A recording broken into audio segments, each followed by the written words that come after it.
Thank you, Senator. You're getting really good at this. All of you, thank you for taking the time to be out here. I know we put this together in pretty short notice, but we wanted to really we wanted to assert ourselves and to begin to reconcile the stress that has been building up here for, frankly, the larger part of a decade plus. There's been this trend line for years and years that predates the pandemic, predates some of the labor issues. That's now a headline, a screaming headline. There's not a week, it seems, that goes by where someone is not presenting to me, not just a text from Ben Allen, but a headline from one of the trades or from any independent economic analysis, including just recently UCLA's own economic forecast in the state of California that doesn't reinforce the crises, legitimate crisis here as it relates to the entertainment industry, the film industry in our state. And so we have a state of mind to address this issue a little bit more forcefully. I want to point out reinforce that what the senator was saying is important. Just a year ago, we were debating this issue. A year ago, we addressed some of the concerns as it relates to the existing program, the 3.0 version, as we refer to it, and some refundability issues. We looked at the criteria of consideration as it relates to making sure we represent our values. When we talk about labor and workforce, we wanted to make sure that was codified in terms of the existing program. We wanted to extend it to create some more certainty, as the senator said, for an additional 5 years. It was due to expire in 2025. And we wanted to build on the work we did a prior few years before, and that was a one-time appropriation of about $150 million to address some of the soundstage issues and the like. But we recognized that, frankly, we were playing in the margins, and that we needed to be big and bold. And there was some conversation around, well, maybe we can just true it up to $400 million from $330 million. Didn't feel right. We needed to make a statement, and we needed to do something that was meaningful, not just intentional. And so we put this new marker out, $750 million, $330 million to $750 million. And that puts us, you guys really do hate New York, don't you, down here? But it definitely puts us, Mayor, above New York. Acknowledging, that peach, I don't know how they can continue to afford that program, but we'll see how long that lasts down in Georgia. But I will say, compare the values of this state to the values as it relates to workers and women's rights, LGBTQ rights, civil rights, voting rights down in the state of Georgia. I think it's a pretty damn easy decision. For those that make these decisions, I hope that's, if you believe in those values, I hope you can express them by moving your feet, not just praying, as they say, not just talking about them, but actually coming back to the state of California. And I hope this creates a little bit of, anxiety for the people in Florida, or rather Georgia, and a little bit of anxiety for those other states. But I hope it also creates a different conversation with those, again, folks that make these decisions. So we're grateful for this opportunity. We're grateful because this state is back on track. Record-breaking tourist numbers last year. Population in the state is growing. You saw first time in over a decade more Fortune 500 companies in the state of California than any other state in the nation. That's the first time since 2014. The state is back, more resilient than ever. And that includes, you may have seen some of the finance numbers. That revenue is back up. We're going to be projecting, well, I don't want to get ahead of my January budget, but we're in a position we can afford this, and we need to do this. This is about jobs, this is about investment, and it's about recognizing and closing that the world we invented is now competing against us. Yep. 38 states, it's not just New York, it's not just Georgia. And there's an old saying, if you want to do well in the future, you got to invest in the future. And so this is about investing in the future of this industry, future of the state, the values we hold dear, investing in our creativity, this great cultural export, and investing in the men and women in closing you see behind me. And I really appreciate putting the human face on this. I know there's, sometimes people think this is just about all these superstars and somehow subsidizing folks that are well-heeled or well-off. Quite the contrary. This is about working folks. This is about building a sense of community. I love, in this context, it's about, Main Street as well. It's about these small businesses that benefit from this kind of investment and this kind of activity. And it's about pride. It is about pride. You look at the tourist numbers, and we do a survey every single year. 4 out of 10 people have never been to California. In the last survey, said they came to California because they saw it on screen. And that's a point of pride. That's important. So, this is also about brand California. So to all of you, to Colleen and my team, thank you. To the Film Commission, she's been, the day we got sworn in, she said, I need to talk to you about the film tax credit. We're finally here, Colleen. And to Dee Dee Myers, who's been at this, the head of our GoBiz, business development. Thank you, Dee Dee, for all your hard work on this. To Senator Portantino, again, he's the OG of this. But of course, you got a mayor, a former speaker, that really lit things up in 2000. I think it was 9 when you guys did that first tax credit, and we're building on your legacy and your work. And to our champion since the day he got sworn in, Rick Zabur, the Assembly member, who will be carrying this torch. And these are my final words.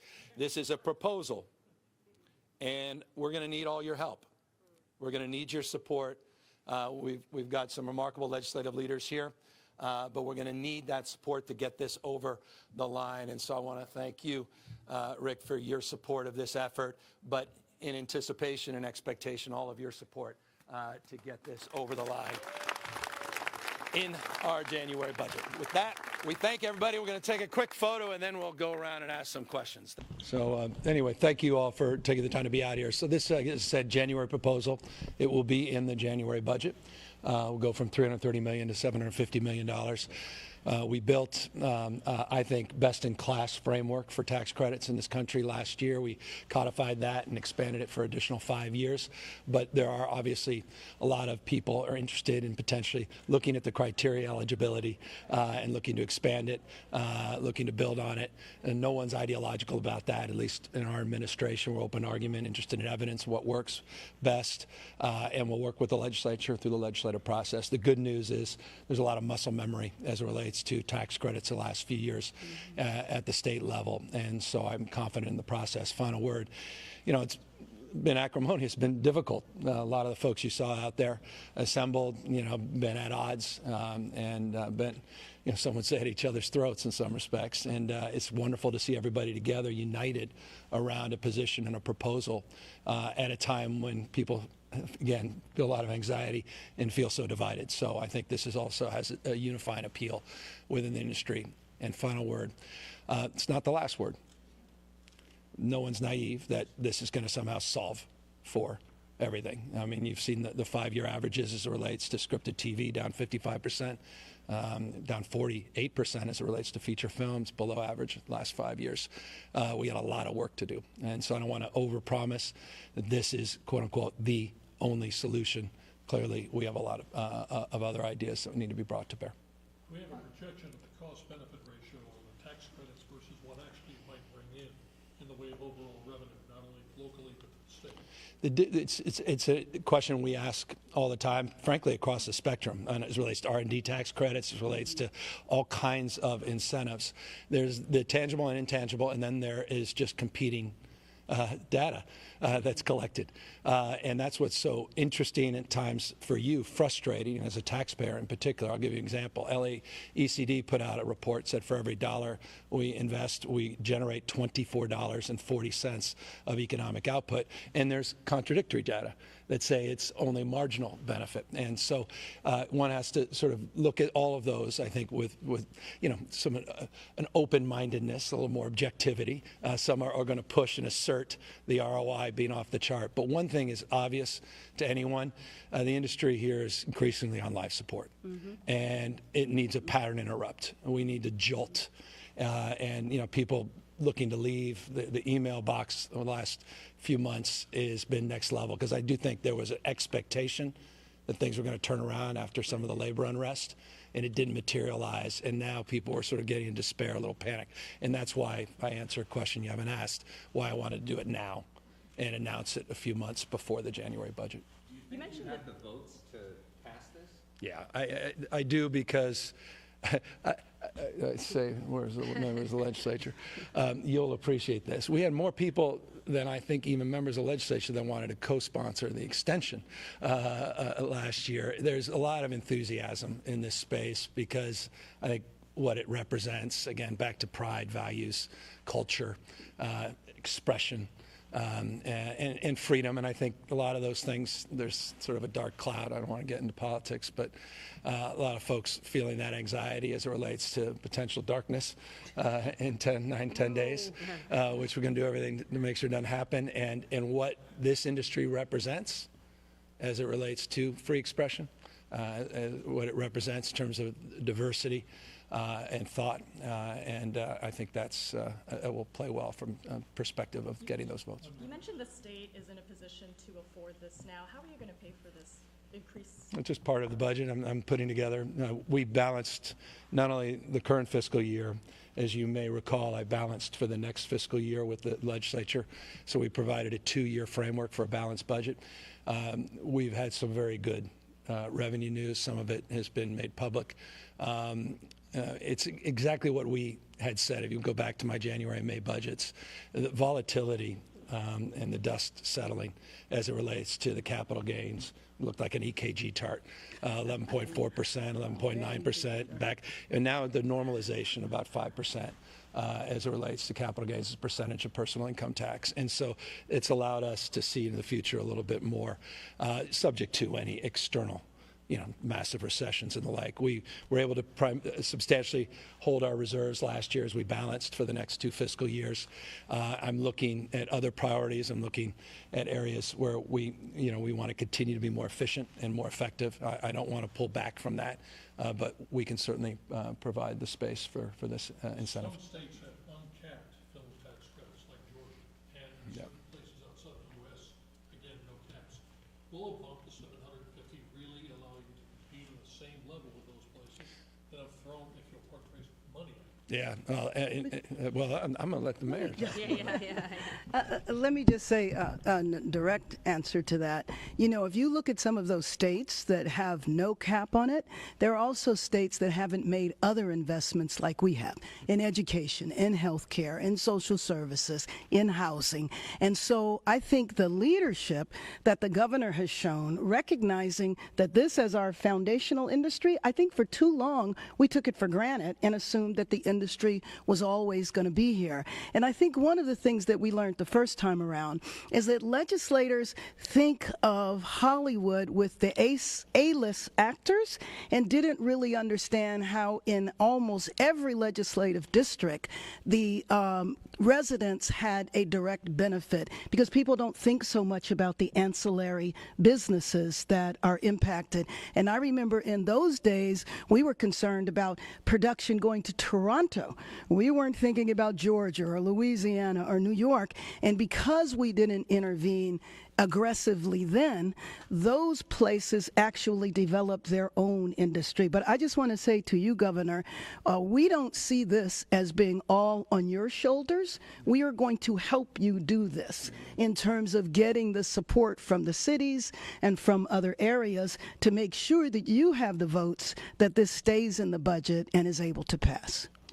But to his point, though, is there any thought, Governor, in changing so that you can compete with Well, look, I mean, this would, it's the right question. I mean, you look at some of these tax, I mean, the UK, I mean, you've seen what's happened overseas in particular, and you'll continue to see that as people continue to compete from a global perspective. But look, you can control what we can control as it relates to our domestic realities. And we've got a state in New York that has been very formidable over the last decade or so. This would put us ahead of New York, and I think that sends a pretty powerful message. And Georgia has its own unique circumstances, own unique ecosystem, unquestionably. But you got to be careful here. You can get caught in, as the mayor said, into literally sort of a different kind of competition, and that's for limited funds in the healthcare space, in the education space, as she said, childcare space, space for seniors. I mean, these are all things that I'm deeply focused on right now as I'm looking to balance my budget. But look, more than doubling, it's more than doubling. Sends a statement. It's deeply meaningful. The last time we raised it was marginal, and people were very appreciative of that. And there was a lot of enthusiasm about this. This sends, I think, a pretty powerful message. And as the mayor said, it's not just top down in this respect. It's also bottom up. And I'll just amplify, as she led the state as speaker, I remember in 2006, coming down to LA saying, well, we wanted to take some of your production into San Francisco. And we created one of the first city tax credits. And I was a little frustrated with the state leadership, not with her leadership at the time as mayor, saying we were starting to lose productions. And so, you know, that competition I'm mindful of within cities, within states, and you're right, notably now to start focusing more broadly on global. And that's where the federal government also can play a role. And I'll just tip a hat to an Angelino, who might be the next president of the United States. She may have a thing or two to say about that. Stay tuned. Governor, how quickly could we see production ramp up once this is passed? Well, I mean, I'll ask the film director of the film commission. Oh, thank you so much. Today, extremely important day. The program that I administer through the California Film Commission, we have been oversubscribed for a long time. $330 million annual was not sufficient. Turning away qualified productions that meet our thresholds. We have a very unique, targeted tax credit program. It's about job creation and promoting economic spending. So we feel really good about that. What we'll be able to do with the increase is take in more projects. What does that mean? More film projects, feature film projects, independent, non-independent, TV shows that will sustain jobs, create jobs, and promote economic activity here. But I mean, the point I think Colleen's making, important point, is we literally were losing those productions. They were leaving. They would not have left had they had processed all the criteria and were eligible. So by doubling this, by definition, you're going to see the benefit. And others never applied. Can you go back? Are you counting on the infrastructure solidity of here in Hollywood as being an advantage, in as much as not going to other states, saying, sure, you get the tax credits now, but we have the infrastructure to do everything here without having to outsource your production at various levels down the line? Is that going to give you, with that $750 million, a winning hand overall? Well, No, that's a but great you know, question. let me just say again, before those other states didn't have infrastructure, a number of those other states do have infrastructure now, which really adds the pressure on us to make sure that we can bring the production back. But at the end of the day, you look at all the assets, all the talent, you look at you know, how many folks say, if you have a marginal decision and at least you're competing, even if it may be a little bit more expensive to do it here versus the incentives there, I think that's going to inure to our benefit because, as you suggest, that infrastructure, particularly as it relates to the lives that are literally impacted, and the families and the schools, not just the executives, but that workforce. So the mayor's right. I mean, obviously, you're seeing these ecosystems develop in other parts of the country, but no one comes close still to California. Last question. Last question. You talked about New York, Governor. Out there. I did. That was the mayor. She was trashing New York. That's right. Yeah, Yankee. Yes. No, someone thought that was an AI. I was almost. No, that wasn't easy. Come on. Talk to us about the World Series, how you're feeling about it. Look what I'm wearing. Look what I'm wearing. Yeah, let's for you. My gosh. Don't get me in any more trouble. I got a lot of grief up there with those Giants fans for that simple video. I'm not even kidding. Like, seriously. I'm not. You think I have trouble with some of the Trump folks. It's the Giants. I got to be careful here. I know that I got a big bet with Governor Hochul, so you absolutely better believe the Dodgers are going to win. Thank you, everyone. Oh, yeah.